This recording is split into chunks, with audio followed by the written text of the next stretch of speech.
The sex scores. Isn't this amazing? Amy turned to her new group like it was Christmas morning, but stopped short. They stared, slack-jawed at the whiteboard as if rereading the instructions enough times would transform them. The curly black-haired lady looked around like she was in the wrong class.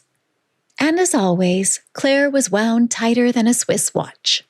Amy figured she screeched in from work, stressed out after taking on too much on her fast-tracked partner.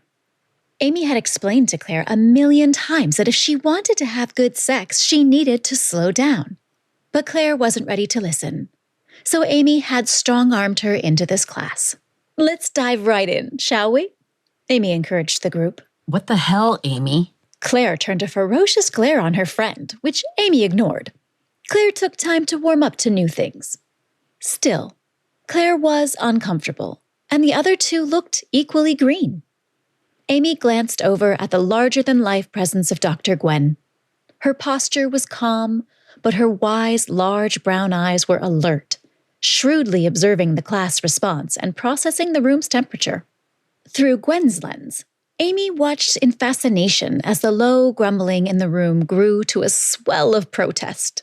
Did she say masturbation? That can't be right. I'm not talking about that. No way I'm doing this. I don't even share this with my girlfriend.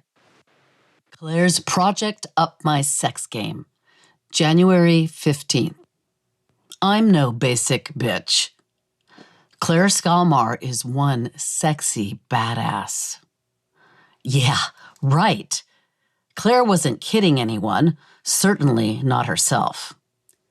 Her fingers drummed the steering wheel as her dazed hazel green eyes flitted to the rearview mirror, catching the terrified look on her face. I'm driving to my doom. She was going to kill Amy. When Carlos reached for her, the crop would slap his hand away why would she slap his hand away? Because she enjoyed making him beg?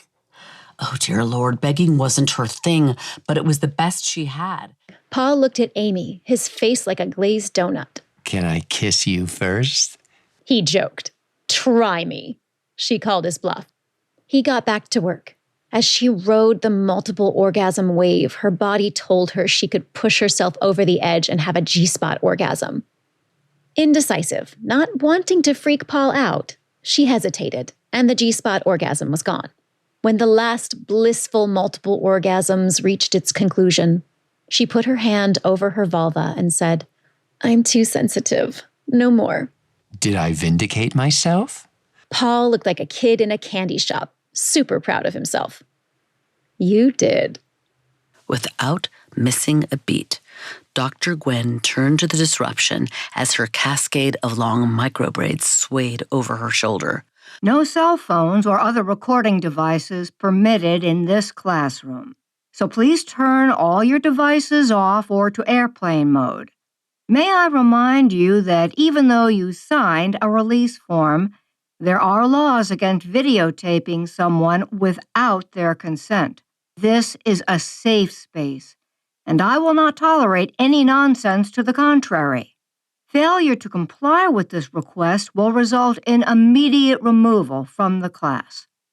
Dr. Gwen's impassive face did not blink as she looked at the disruptor. Do I make myself clear? The young lady gave an incredulous "no one ever talks to me in that way" stare, with a hint of the dean will be hearing about this as she put her phone away. Now, you will form groups to help with your class homework and out-of-class group work.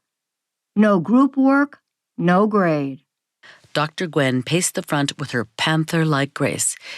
Each group will do one field trip to a sexuality event. A tired-looking woman 2 seats down said, I don't know of any sexuality events. How are we supposed to go on field trips when we don't know where to go? There is a list of events being held over the next month in your syllabus. Or you can create an event. However, it will need to be pre-approved by me. More than one set of eyebrows flew to their hairlines.